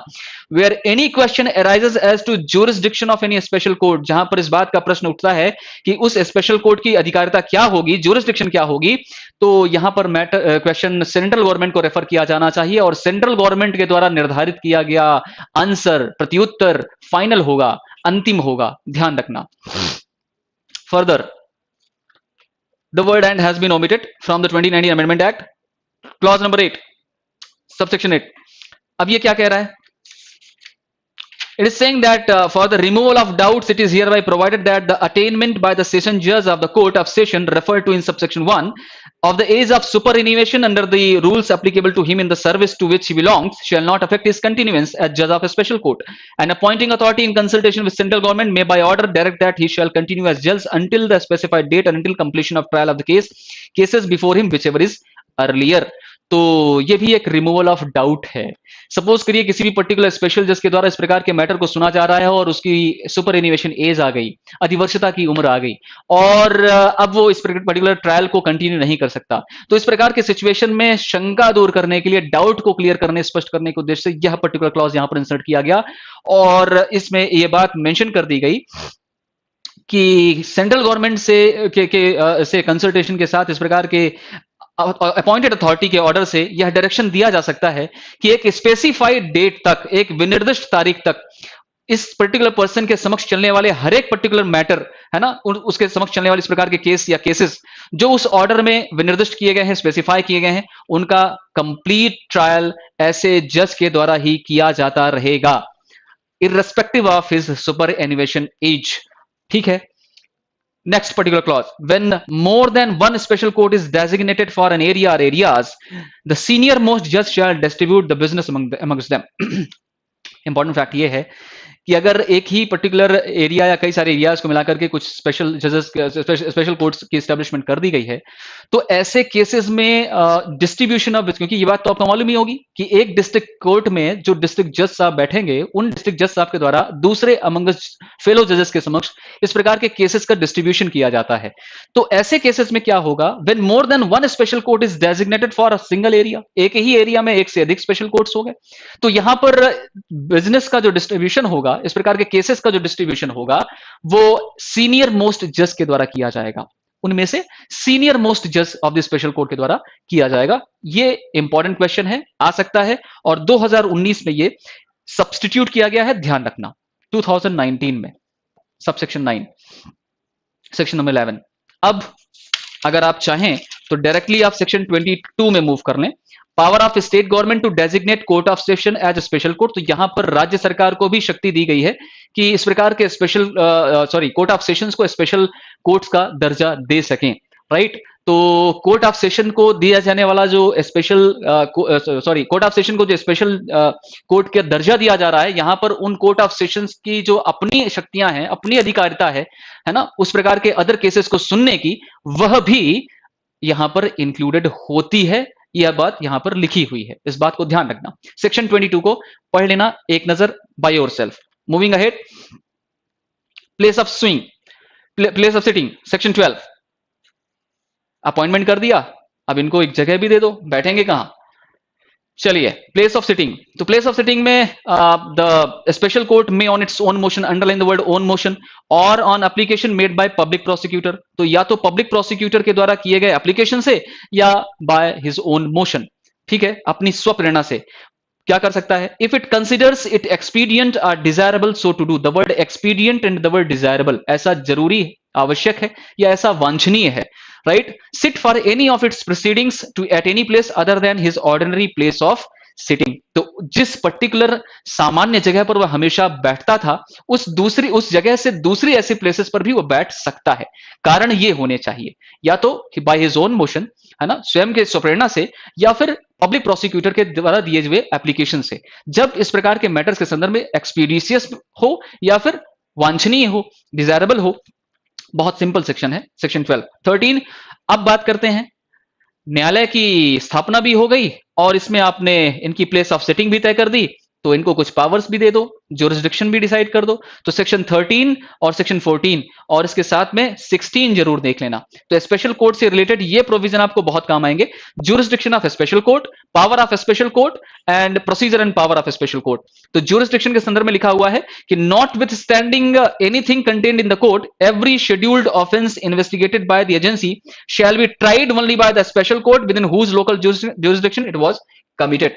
तो CrPC के अंतर्गत किसी भी बात के मेंशन होते हुए भी every scheduled offence investigated by agency shall be tried only by, the word only has been used, ध्यान रखना, only by special court within whose local jurisdiction it was committed. सिर्फ और सिर्फ स्पेशल कोर्ट के द्वारा ही trial किया जाएगा। किन ऑफेंसेस का? जो शेड्यूल में प्रिस्क्राइब किए गए हैं। सारी बातें समझ में आ रही है ना? अगर सब कुछ ठीक तरीके से स्पष्ट हो रहा है तो बीच बीच में अपने कमेंट्स में बताते भी रहें, ठीक है? That will be very much interesting to know, ऐसा जरूरी भी है। चलिए, सो सेक्शन नंबर 13 में सबसे पहला सब सेक्शन लिखा हुआ है कि इस पर्टिकुलर एक्ट के अंतर्गत जितने भी शेड्यूल ऑफेंस में निर्धारित किए हुए ऑफेंसेस हैं, उन सबके संदर्भ में इन्वेस्टिगेशन अगर नेशनल इन्वेस्टिगेटिंग एजेंसी कर रही है तो यहां पर उनका ट्रायल सिर्फ और सिर्फ स्पेशल कोर्ट्स करेंगी। Further, subsection 2, if having regard to exigency of the situation prevailing in a state, if it is not possible to have a fair, impartial or speedy trial, if it is not feasible to have the trial without occasioning the breach of peace, grave risk to the safety of accused, witness, public prosecutor or a judge, it is not otherwise in the interest of justice। तीन बातें यहां पर लिखी हैं। Subsection 2 कह रहा है कि if having regard to the exigency of the situation prevailing in a state, अगर ये तीन कंडीशंस हैं कि संभव नहीं है कि एक फेयर काइंड ऑफ ट्रायल हो सके, या इंपार्शियल काइंड ऑफ ट्रायल हो सके, या स्पीडी ट्रायल हो सके, या फिर इट इज नॉट फिजिबल, क्या कि ब्रीच ऑफ पीस होने की संभावना है ना, यहां पर शांति भंग होने की संभावना है, किन रीजन से या फिर किन पर्टिकुलर एस्पेक्ट में? तो कहा गया कि अभियुक्त व्यक्ति को खतरा हो सकता है, विटनेस को खतरा हो सकता है, पब्लिक प्रोसिक्यूटर को हो सकता है, या फिर जज की सेफ्टी को खतरा हो सकता है, ठीक है? तो ये दूसरा रीजन। तीसरा, it is not otherwise in the interest of justice, ये न्याय के हित में ही नहीं है। तो अगर ये तीन कंडीशंस मेंशन की गई हैं या इनमें से किसी कारण को लिखा गया है, इनमें से कोई भी एक कारण लिखा गया है, तो सुप्रीम कोर्ट ट्रांसफर कर सकती है इस प्रकार के केसेस को from one pending before the special court, from one special court to another within the state और आउट ऑफ द स्टेट, ठीक है? तो सुप्रीम कोर्ट के द्वारा इस प्रकार के केसेस को ट्रांसफर करने की शक्ति सीआरपीसी में भी मेंशन की गई है, धारा 406, 7, 8 आप पढ़ते हैं। उसी पार्लेंस में यहां भी आप सेक्शन देख रहे हो, सेक्शन 13 सबसेक्शन 2 के अंतर्गत, जहां पर अगर इन तीन में से कोई भी एक पर्टिकुलर रीजन या कोई भी पर्टिकुलर कारण दर्शित कर दिए जाते हैं, तो सुप्रीम कोर्ट इस प्रकार के केसेस को एक पर्टिकुलर स्पेशल कोर्ट की ज्यूरिसडिक्शन से किसी दूसरे पर्टिकुलर स्पेशल कोर्ट को ट्रांसफर कर सकती है फॉर दियर ट्रायल। क्या ये पावर हाई कोर्ट को भी है? जी हां, ये पावर हाई कोर्ट को भी यहां पर दिया गया है। अगर जैसा कि लिखा हुआ है, सुप्रीम कोर्ट और the high court as the case may be may act under this section either on the application of central government और a party interested. Any such application shall be made by motion, which shall accept when the applicant is Attorney General for India, be supported by an affidavit or affirmation. तो अगर किसी व्यक्ति के द्वारा उस particular case के transfer के लिए इस प्रकार की एप्लीकेशन दर्ज की जाती है, तो इसे अनुमोदन के माध्यम से आवेदन किया जाएगा, मोशन के माध्यम से एप्लीकेशन किया जाएगा। और अगर एप्लीकेंट कौन है, अटॉर्नी जनरल ऑफ इंडिया है, तो यहां पर एफिडेविट या अफर्मेशन देने की आवश्यकता नहीं है, शपथ पर दिए जाने की आवश्यकता नहीं है। इंपॉर्टेंट है, ध्यान रखना। इस प्रकार का एक प्रोविजन आप अभी आगे स्टेट गवर्नमेंट के पर्पज से भी पढ़ेंगे, जहां पर आप इन शब्दों के प्लेस में कोई दूसरे शब्दों का इंक्लूजन भी देखेंगे। ठीक है। Section 14, power of special court with respect to other offences. So when trying any offence, a special court may also try any other offence with which the accused may under the code be charged at the same trial if the offence is connected with such other offence. मैंने आपसे कहा था ना, तो विशेष न्यायालय जब वह किसी ऑफेंस का ट्रायल कर रही है, उसी पर्टिकुलर ट्रायल में ऐसे किसी अदर ऑफेंस को भी ट्रायल कर सकेगी जिसका ऐसे एक्यूज्ड पर्सन पर कोड के अंतर्गत, है ना, कुछ एक्यूजेशन लगाया गया है, आरोप लगाया गया है, और वह ऑफेंस ऐसे अदर ऑफेंस से संसक्त है, जुड़ा हुआ है, रिलेटेड है। तो जैसे आपने इन्वेस्टिगेशन के तौर पर पढ़ा कि नेशनल इन्वेस्टिगेटिंग एजेंसी ना सिर्फ शेड्यूल ऑफेंसेस का इन्वेस्टिगेशन कर सकेगी, बल्कि उससे जुड़े हुए दूसरे ऑफेंसेस को भी इन्वेस्टिगेशन कर सकेगी। उसी प्रकार से स्पेशल कोर्ट के लिए यहां पर पहली सेक्शन में आप देख रहे हैं कि स्पेशल कोर्ट के पास न सिर्फ उस पर्टिकुलर शेड्यूल्ड ऑफेंस के ट्रायल करने की शक्ति होगी, बल्कि उस शेड्यूल्ड ऑफेंस के साथ साथ जुड़े हुए किसी दूसरे ऑफेंसेस को भी ट्रायल करने की शक्ति होगी। If in the course of any trial under this act of any offense, if it is found that accused person has committed any other offense under this act or under any other law, the special court may convict such person of such other offense and pass any sentence or award punishment authorized by this act or as the case may be under such other law. अगर किसी दूसरे कानून के अंतर्गत यह व्यक्ति अभियुक्त किया जा रहा है या उस पर एक्यूजेशन लगाया गया, आरोपित किया गया है, तो उस दूसरे कानून के तहत जो कुछ भी पनिशमेंट प्रोवाइड किया गया है, वही पर्टिकुलर दंड, वही पर्टिकुलर पनिशमेंट यह स्पेशल कोर्ट भी दे सकेगी, कर सकेगी, ट्रायल भी और पनिशमेंट भी। ध्यान रखना। फर्दर, पब्लिक प्रोसिक्यूटर धारा 15 में जाने से पहले धारा 16 देख लीजिए, procedure and power of special court. Provision number 16, procedure and power of special court, थोड़ा क्विकली देखिए, जल्दी देखिए। Special court may take cognizance of any offence without the accused being committed to it for trial upon receiving complaint of fact and constitute such offence और upon police report of such fact. सीधे तौर पर लिख दिया गया है, चूंकि हम जानते हैं कि कोर्ट ऑफ सेशन के समक्ष कोई भी पर्टिकुलर मैटर डायरेक्टली प्रोड्यूस नहीं हो सकता या नहीं होता। इन जनरल अगर आप सीआरपीसी की सेक्शन को पढ़ते हैं समझ में आएगी।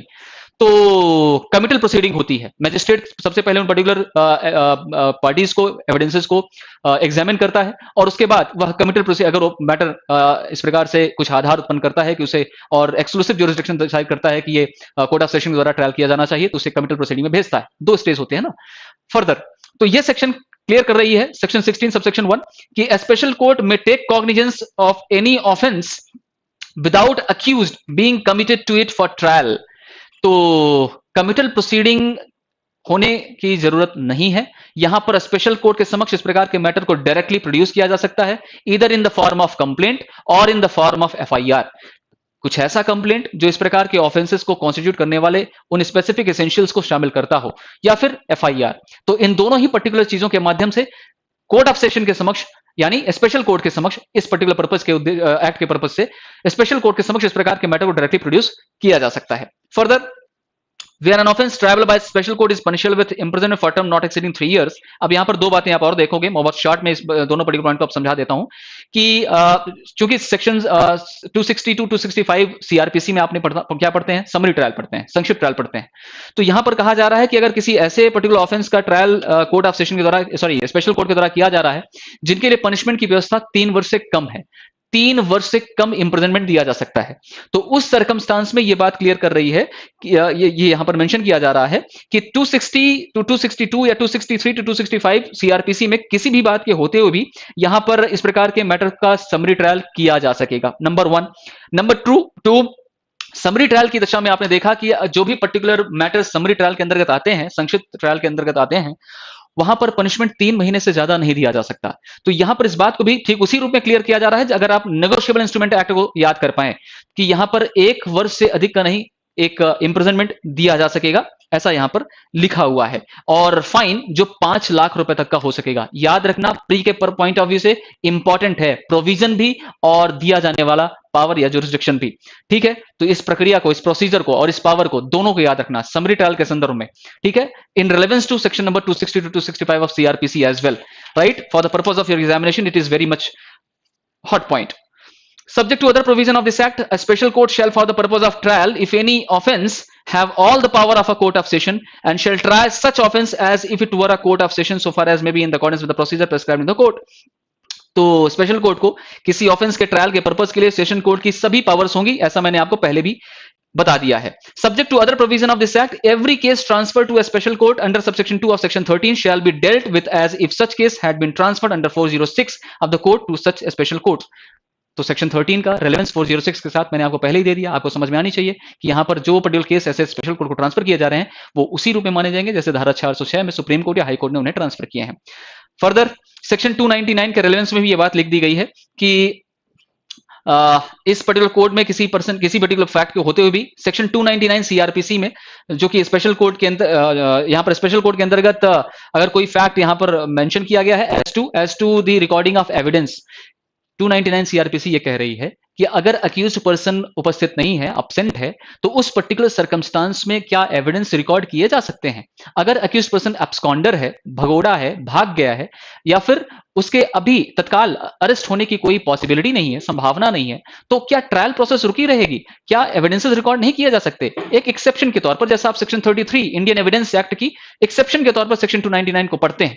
ठीक है, तो यहां लिख दिया गया, notwithstanding anything contained in the code but subject to provision of 299 CrPC, if it thinks fit and for reasons to be recorded by it, proceed with the trial in the absence of accused or his pleader and record evidence of any witness subject to right of accused to recall the witness for cross examination। बहुत easy है, समझ में बात आ चुकी होगी, 299 को underline कर लेना। Next section 17 protection of witnesses, ये एक नए प्रकार की धारा है जो यहां पर रखी गई है, मेंशन की गई है कि इस प्रकार के साक्ष्यों के संदर्भ में प्रोटेक्शन दिए जाने की व्यवस्था सेक्शन 17 में है। कुछ सिर्फ इंपॉर्टेंट फैक्ट ये है कि क्या यहां पर जो प्रोसीडिंग है, जो कार्यवाही है उस स्पेशल कोर्ट के समक्ष, क्या ये कैमरा प्रोसीडिंग में होनी चाहिए, बंद कमरे में होनी चाहिए? तो सब सेक्शन 1 में ही लिखा गया कि notwithstanding anything contained in the code, the proceeding under this act may for reasons to be recorded in writing be held in camera if the special court so desires. तो अगर special court इस प्रकार की वांछा रखती है कि इस प्रकार के मैटर का जो ट्रायल है वो एक बंद कमरे में होना चाहिए, तो संहिता में यानी कोड में, सीआरपीसी में किसी बात के होते हुए भी यहां पर इस प्रकार के मैटर का जो ट्रायल है वो आपके बंद कमरे में या इन कैमरा प्रोसीडिंग हो सकती है। ठीक है, ये आपके प्री के लिए इंपॉर्टेंट है। अब इसमें जो रेस्ट ऑफ द प्रोविजन है वो प्री के लिए उतने खास नहीं है, सिवाय दिए हुए पनिशमेंट के, जो सबसेक्शन 4 में दिया हुआ है कि अगर कोई पर्सन इस प्रकार के डायरेक्शन, कैसा डायरेक्शन जो कि स्पेशल कोर्ट देगी इस प्रकार के विटनेसेस के प्रोटेक्शन को लेकर के, है ना, कि उनका नाम डिस्क्लोज नहीं किया जाना चाहिए या इस प्रकार से मेंशन नहीं किया जाना चाहिए, किसी तरह से व्यक्ति नॉलेज में नहीं आनी चाहिए, इस प्रकार के कुछ अगर निर्देश ऐसे स्पेशल कोर्ट के द्वारा दिए जाते हैं as to protecting the witnesses, और अगर कोई व्यक्ति उनका वायलेशन करता है, उन्हें उनका उल्लंघन करता है, तो यहां पर any person who is contravening any decision direction issued by the special court shall be punishable with imprisonment for term which may extend to 3 years with fine which may extend to 1000 rupees। 3 महीने 1000 रुपए का punishment यहां पर दिया जा सकता है, ध्यान रखना, 3 महीने 1000 रुपए। क्लियर? धारा 17 इतना ही आपके प्री पॉइंट ऑफ व्यू से इंपॉर्टेंट है। 18 sanction for prosecution, no prosecution. अब यहां पर अगर नेशनल इन्वेस्टिगेटिंग एजेंसी के अंतर्गत जो भी पर्सन्स हैं या नेशनल इन्वेस्टिगेटिंग एजेंसी के जो ऑफिसर्स हैं या उनको असिस्ट करने वाले जो पर्सन्स हैं जो उनके इन्वेस्टिगेशन में उनकी मदद करते हैं, क्या उनको उनका प्रोटेक्शन नहीं है? उनका भी प्रोटेक्शन है, उनको भी संरक्षित किया जा रहा है। 17 में विटनेसेस को, 18 में ऑफिसर्स को, राइट। और 18 में इस बात को लिखा जा रहा है कि किसी प्रकार का प्रोसिक्यूशन, किसी प्रकार का सूट, किसी प्रकार की अदर लीगल प्रोसीडिंग इंस्टीट्यूट नहीं की जाएगी किसी भी कोर्ट ऑफ लॉ में, right, without the previous sanction of the central government. तो केंद्र सरकार की पूर्व अनुमति के बगैर किसी भी प्रकार का कोई सिविल सूट, कोई क्रिमिनल प्रोसीडिंग, कोई भी लीगल प्रोसीडिंग ऐसे ऑफिसर्स के अगेंस्ट जो कि ऐसी एजेंसी के ऑफिसर्स हैं या किसी भी ऐसे पर्सन के अगेंस्ट जो इनको असिस्ट कर रहे हैं इस प्रकार के इन्वेस्टिगेशन में, दर्ज नहीं की जाएगी, सिवाय the accepting the having the sanction of the central government, केंद्र सरकार की पूर्व अनुमति के बिना। फर्दर ये इंपॉर्टेंट है, प्री पॉइंट ऑफ व्यू से अंडरलाइन कर लीजिएगा। 19 trial by special court to have precedence, trial by special court to have precedence trial under this act. अब ये पर्टिकुलर इंपॉर्टेंट पॉइंट ये है कि अगर उसी पर्टिकुलर अक्यूज्ड पर्सन का 3 महीने सॉरी 3 इयर्स है विवेक, 3 इयर्स फाइन 1000, ठीक है। तो 19 में कहा जा रहा है trial by special to have precedence. तो अगर किसी पर्टिकुलर अक्यूज्ड पर्सन का ट्रायल ऐसे स्पेशल कोर्ट में भी चल रहा है और साथ साथ किसी दूसरे पर्टिकुलर ऑर्डिनरी कोर्ट्स में भी चल रहा है किसी दूसरे ऑफेंसेस को लेकर के, तो यहां पर स्पेशल कोर्ट्स में चलने वाली प्रोसीडिंग्स को वरीयता दी जाएगी। The special court will have the precedence over the other, right. तो यहां पर जो कुछ भी पर्टिकुलर मैटर रन कर रहे हैं स्पेशल कोर्ट के अंतर्गत, इस एक्ट के अंतर्गत, इनको वरीयता दी जा रही है दूसरे न्यायालयों की तुलना में। इस बात का ध्यान रखिए, इतना ही यहां पर मेंशन किया गया है और पूरा प्रोविजन एक बार आप देख लीजिएगा। Power to transfer cases to regular courts. अब अगर यह स्थिति होती है कि after taking the cognizance of any offence, special court का ओपिनियन यह है, संज्ञान लेने के बाद, कॉग्निजेंस लेने के बाद, कि इस प्रकार का मैटर इनके द्वारा विचारणीय नहीं था, तो इन्हें जिस पर्टिकुलर कोर्ट को जुरिस्डिक्शन है उस पर्टिकुलर कोर्ट को ट्रांसफर करने की जुरिस्डिक्शन मानी गई है इस एक्ट के अंतर्गत। तो यहां पर उस रेलिवेंट कोर्ट को इस प्रकार के मैटर को ट्रांसफर करने की शक्ति ऐसे स्पेशल कोर्ट के पास भी है। सेक्शन 20 में यही बात लिखी हुई है, ठीक है। और ये उसी रूप में केस ट्रांसफर होगा और जिस पर्टिकुलर कोर्ट को ऐसा केस ट्रांसफर किया जाता है वह उस पर्टिकुलर केस को उसी रूप में ट्रायल करेगा जैसे उसी ने इस पर्टिकुलर केस का कॉग्निजेंस लिया है, उसी ने इस पर्टिकुलर केस को का संज्ञान लिया है। Further 21 is talking about appeal. Appeal 21 में अपील दर्शाई गई। अब कहा जा रहा है कि स्पेशल कोर्ट के द्वारा दिए हुए किसी भी पर्टिकुलर जजमेंट, किसी सेंटेंस या फिर किसी भी प्रकार का ऑर्डर जो कि इंटरलोक्यूटरी नेचर का नहीं होना चाहिए, अंतर्वर्ती आदेश की प्रकृति का नहीं होना चाहिए, तो किसी भी जजमेंट, किसी भी सेंटेंस और किसी भी ऑर्डर की अपील यहां पर स्पेशल कोर्ट की द्वारा दिए जाने वाले इस प्रकार के आदेश, निर्णय या जजमेंट की अपील हाई कोर्ट को होगी। किसको होगी? हाई कोर्ट को होगी। फिर चाहे वो क्वेश्चन एज टू फैक्ट हो या क्वेश्चन एज टू लॉ हो, तो ये विधि का प्रश्न हो या तथ्य का प्रश्न हो, इन दोनों ही सर्कमस्टांसेस में अपील हाई कोर्ट को होगी, ठीक है। दूसरी सबसेक्शन कहती है कि every appeal under subsection 1 shall be heard by A bench of 2 जजेस of the high court. Important है कि जो कुछ भी अपील हाई कोर्ट के द्वारा सुनी जाएगी वह कम से कम 2 जजों की बेंच के माध्यम से सुनी जाएगी। And shall as far as possible be disposed of within period of 3 months. तो यहां पर एक लिमिटेशन पीरियड भी निर्धारित कर दी गई as to disposing the case, कि हाई कोर्ट के 2 जजों की, 2 न्यायाधीशों की पीठ यहां पर इस प्रकार के अपील को सुनेगी, साथ ही साथ 3 महीने के भीतर, 3 मंथ्स के अंदर अंदर इस प्रकार के केसेस का डिस्पोजल भी करेगी। एक्सेप्ट एज एफोरसेट, जैसा कि ऊपर मैंने आपको अभी डिक्टेट किया, no appeal, no revision shall lie to any court from any judgment, sentence, order including an interlocutory order of a special court. तो किसी भी अंतर्वर्ती आदेश, किसी निर्णय, किसी दंडादेश की कोई भी अपील, कोई भी रिवीजन किसी और न्यायालय को, किसी और कोर्ट को, स्पेशल कोर्ट के द्वारा दिए हुए नहीं होगी, ठीक है। Notwithstanding anything contained in subsection 3 of section 370 of court, an appeal shall lie to high court against an order of the special court granting और रिफ्यूजिंग बेल। अगर स्पेशल कोर्ट के द्वारा इस प्रकार की बेल को grant कर दिया गया, रिफ्यूज कर दिया गया, इनकी अपील भी हाई कोर्ट को ही होगी, irrespective of section 378 of CrPC. भले ही 378 में कुछ भी मेंशन किया गया हो, नॉन अब्सटेंडिंग क्लॉज जुड़ा हुआ है, ध्यान रखना। और अपील 30 दिवस के अंदर अंदर फाइल की जाएगी हाई कोर्ट के समक्ष, और यहां पर कंडोनेशन ऑफ डिले तो कंसीडर किया ही जाएगा, लेकिन किसी भी हाल में 90 डेज से ज्यादा का पीरियड नहीं होना चाहिए, इतना ध्यान रखिए सेक्शन 21 के अंतर्गत। फर्दर इसमें कुछ मिसलेनियस प्रोविजन है, और मिसलेनियस प्रोविजन में आप सेक्शन नंबर 23 पढ़ेंगे, है ना। ये सारे प्रोविजन डिस्कस हो चुके हैं। 23 power of high court to make rule. तो हाई कोर्ट में by notification official gazette make such rule as it may deem necessary for carrying out the provision of this act relating to special court within its territory. तो अपनी territory में कोई भी high court किसी special court को दिए जाने वाले ज्यूरिसडिक्शन को लेकर के, उसकी अधिकारिता को लेकर के, या स्पेशल कोर्ट से रिलेटेड किसी प्रकार की चीजों को लेकर के रूल मेकिंग पावर रखती हैं, ऐसा एनआईए एक्ट में धारा 23 में इनेबल किया गया हाई कोर्ट्स को, ठीक है, सिर्फ अपनी टेरिटरी में आने वाले स्पेशल कोर्ट्स के लिए। पावर टू रिमूव डिफिकल्टीज, ये भी अब आप प्रोविजन, मैंने आपसे कहा भी था कि इस प्रकार के प्रोविजन आपको देखने को मिलेंगे। तो इस पर्टिकुलर एक्ट के अंतर्गत अगर किसी प्रकार की डिफिकल्टी होती है, कठिनाई होती है, तो उस पर्टिकुलर डिफिकल्टी को रिमूव करने के लिए सेंट्रल गवर्नमेंट को एम्पावर किया गया है। सेंट्रल गवर्नमेंट इस प्रकार के कदम उठा सकती है उन शंकाओं को दूर करने के लिए, ठीक है। और 25 मेंशन करता है rule making power exclusively to central government. केंद्र सरकार को यहां पर अधिनियम बनाने के नियम बनाने की शक्ति दी गई है, रूल मेकिंग पावर दी गई है। और सेंट्रल गवर्नमेंट यहां पर जो कुछ भी रूल फ्रेम आउट करेगी, ये प्रोविजन भी आप बहुत लगभग हर एक पर्टिकुलर मान लॉज में देखते हैं। जैसे ही रूल मेकिंग पावर दी गई, रूल बनाए गए, नियम बनाए गए, उन्हें अगर वो स्टेट गवर्नमेंट को पावर दी गई है तो स्टेट लेजिस्लेचर में रखेगा, और सेंट्रल गवर्नमेंट के द्वारा दी गई रूल मेकिंग पावर है तो यहां पर ये पार्लियामेंट के समक्ष इस प्रकार के चीजों को रखेगा, और वहां पे उसके संदर्भ में कुछ डिस्कशन होंगे, विचार विमर्श होंगे, और अगर एक मत होते हैं तो उन्हें पास किया जाएगा। इतना ही इस पर्टिकुलर एक्ट में शामिल किया गया है, इंक्लूड किया गया है। यहां पर एक लिस्ट आपको दी गई है जो 2019 के अमेंडमेंट के बाद यहां पर इंसर्ट किए गए हैं, जिनमें नए तौर पर आप देख सकते हैं कि ह्यूमन ट्रैफिकिंग को भी इंक्लूड कर लिया गया है इस प्रकार के ऑफेंसेस के अंतर्गत। आईपीसी के अंतर्गत जो कुछ भी highly counterfeiting of currency note के तौर पर जो चीजें आप देखते हैं उनको भी यहां पर इंक्लूड कर लिया गया है। आईटी एक्ट की सेक्शन 60 एफ को भी इंक्लूड कर दिया गया जो साइबर टेररिज्म के बारे में बात करता है।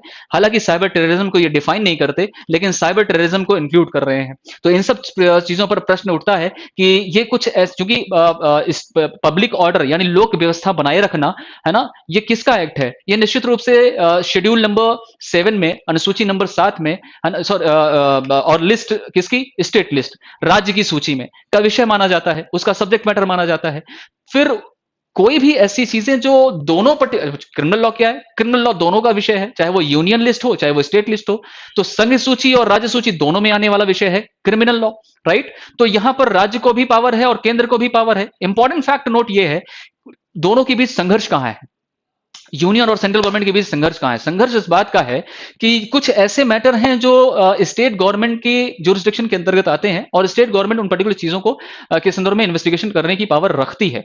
अब सेंट्रल गवर्नमेंट इस रूप में वहां पर दखल कर रही है कि इस प्रकार की चीजें अगर नेशनल इंटरेस्ट को अफेक्ट करेंगी, अब ये नेशनल इंटरेस्ट या राष्ट्रीय हित क्या होगा इसको डिफाइन नहीं करते, तो ये इसका दायरा बहुत बड़ा हो जाता है। अब इसका दायरा कहीं ना कहीं सरकार की अपनी विवेकाधिकार या विवेकाधीन शक्ति पर भी निर्भर करता है, उसकी डिस्क्रिप्शनरी पावर पर भी निर्भर करता है। तो लड़ाई यहां पर है, झगड़ा यहां पर है। तो कहने का तात्पर्य यह है कि आपको लड़ाई झगड़ों से मतलब नहीं है, आपको सिर्फ इस बात से ताल्लुकात रखना है कि आखिरकार आपके एग्जामिनेशन के लिए क्या चीजें इंपॉर्टेंट हो सकती थी।